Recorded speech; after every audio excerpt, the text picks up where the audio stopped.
नमस्कार मंडळी. सध्या सगळीकडे चर्चा आपण ऐकतोय ती सत्ता स्थापना कधी होणार, शपथविधीचा दिवस कोणता, कोण मुख्यमंत्रीपदी विराजमान होणार. आणि अशी सगळी चर्चा सुरू असताना अजून एक विषय चर्चेत आला, तो म्हणजे 2014 साली काय परिस्थिती होती आणि 2024 साली काय परिस्थिती होती. आता कुठल्या मुद्द्यावरून ही चर्चा सुरू झाली तर 2024मध्ये महायुती 235 जागा घेऊन निवडून आलेली आहे. म्हणजे महायुतीचे उमेदवार 235 जागा महायुतीला मिळालेल्या आहेत. यामध्ये भाजपला सर्वाधिक म्हणजे 133 जागा मिळाल्या आहेत. शिवसेना शिंदे गटाची 57 जागा आणि राष्ट्रवादी काँग्रेस अजित पवार गट 41 जागा. प्रत्येक पक्षाला खूप चांगलं यश मिळालेलं आहे आणि शिंदेंच्या शिवसेनेला आणि त्यांच्या कार्यकर्त्यांना असं वाटतंय की मुख्यमंत्री एकनाथ शिंदेच व्हावेत. भाजपच्या नेत्यांना आणि कार्यकर्त्यांना वाटतंय की आता आमच्या 133 जागा निवडून आल्या तर आमचाच मुख्यमंत्री व्हावा आणि तेही देवेंद्र फडणवीसच व्हावेत.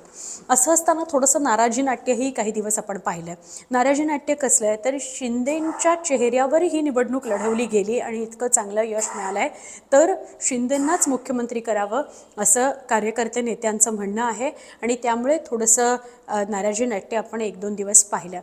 पण तरी देखील विषय हा आहे की भाजपकडून हा सूर उमटत असताना की मुख्यमंत्री हा भाजपचाच होणार, त्याच वेळेला आधीच राष्ट्रवादी काँग्रेस अजित पवार गटानं स्पष्ट करून टाकलं आहे की देवेंद्र फडणवीस यांच्या नावाला आमचा विरोध नाही. मुख्यमंत्री देवेंद्र फडणवीस झाले तरी आम्हाला काहीही प्रश्न नाही, चिंता नाही.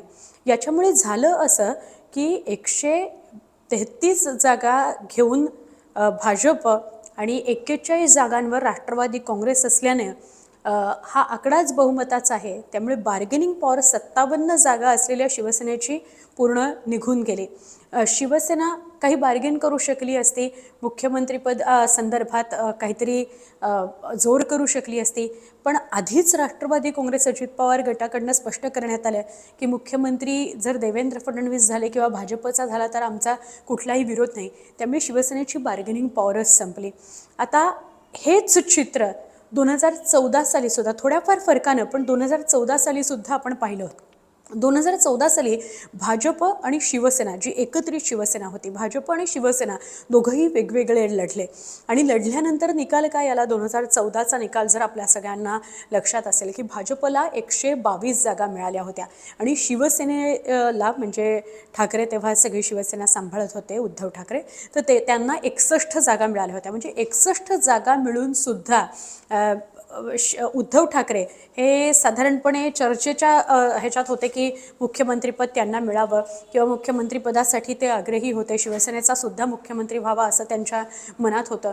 पण त्यावेळेला शरद पवार राष्ट्रवादी काँग्रेस तेव्हा एकच होती आणि शरद पवारांच्या राष्ट्रवादी काँग्रेसच्या जागा होत्या 41 जागा असलेली राष्ट्रवादी काँग्रेस तेव्हा कोणी मागितलं नाही, कोणी भेटायला गेलं नाही भाजपकडून. तरी देखील शरद पवारांनी ही घोषणा करून टाकलेली होती की आमचा भाजपला पाठिंबा आहे.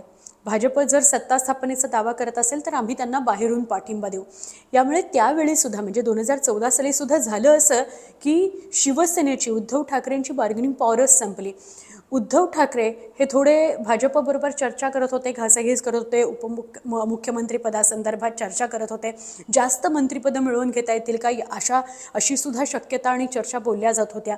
पण 122 भाजपकडे आकडा होता आमदारांचा आणि राष्ट्रवादी काँग्रेसकडे 41 आकडा होता आमदारांचा. तर शरद पवारांनी त्यावेळेला ही खेळी केली की आमचा बाहेरून पाठिंबा असेल भाजपला आणि त्यामुळे कोंडी झाली होती उद्धव ठाकरेंची आणि त्यांची बार्गेनिंग पॉवर संपली. आणि मग 6 महिन्यांनी म्हणजे सत्ता स्थापनेनंतर 6 महिन्यांनी ते सरकारमध्ये सहभागी झालेले होते. हा 2014चा इतिहास आहे.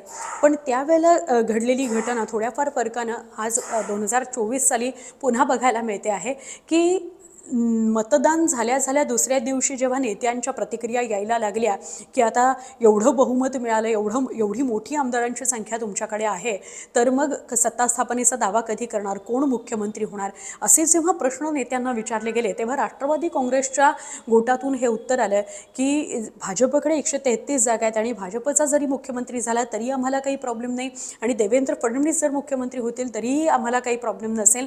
आणि असं म्हटल्यानंतर असा सूर राष्ट्रवादी काँग्रेसकडनं उमटल्यानंतर दुसऱ्या स्थानावर महायुतीच्या निवडून आलेल्या आमदारांच्या दुसऱ्या स्थानावर 57 आमदार निवडून आणले एकनाथ शिंदे यांनी त्यांच्या शिवसेनेनं. आणि असं असताना जी बार्गेनिंग पॉवर त्यांच्या हातात होती तीच नष्ट झाली. आणि आपण बघतोय आता ज्या हालचाली होत आहेत त्या सगळ्या भाजपचाच मुख्यमंत्री होईल अशा दृष्टीने होत आहेत. अजूनसुद्धा हे स्पष्ट झालेलं नाही, अधिकृतपणे याची घोषणा झालेली नाही, तरी देखील चर्चा मात्र या दिशेनं सुरू आहेत. जो जोर लावला गेला असता शिवसेनेकडनं, शिवसेनेच्या नेत्यांकडनं, माजी मंत्र्यांकडनं, तो जोरच कमी झाला, त्यातली हवाच कमी झाली. कारण आधीच राष्ट्रवादी काँग्रेसनं म्हणजे या महायुतीतल्या 3 पक्षांमधले 2 पक्ष असं म्हणत आहेत की भाजपचाच मुख्यमंत्री व्हावा. मग तिसरा जो पक्ष आहे ज्याच्याकडे 57 आमदार आहेत तरी देखील त्या पक्षाच्या बोलण्यातली हवाच निघून गेली, त्याच्या बोलण्याचा दमच निघून गेला की आमचाही मुख्यमंत्री व्हावा. आणि ही सगळी चर्चा होत असताना आता सगळ्यांचं लक्ष याचकडे लागलेलं आहे की नेमकी महायुती अधिकृत घोषणा कधी करतं, कोणा संदर्भातली अधिकृत घोषणा होते, कोण मुख्यमंत्री होतं, सत्ता स्थापना कधी होते आणि शपथविधी सोहळा कधी होतो. हा व्हिडिओ तुम्हाला कसा वाटला कमेंटमध्ये नक्की कळवा.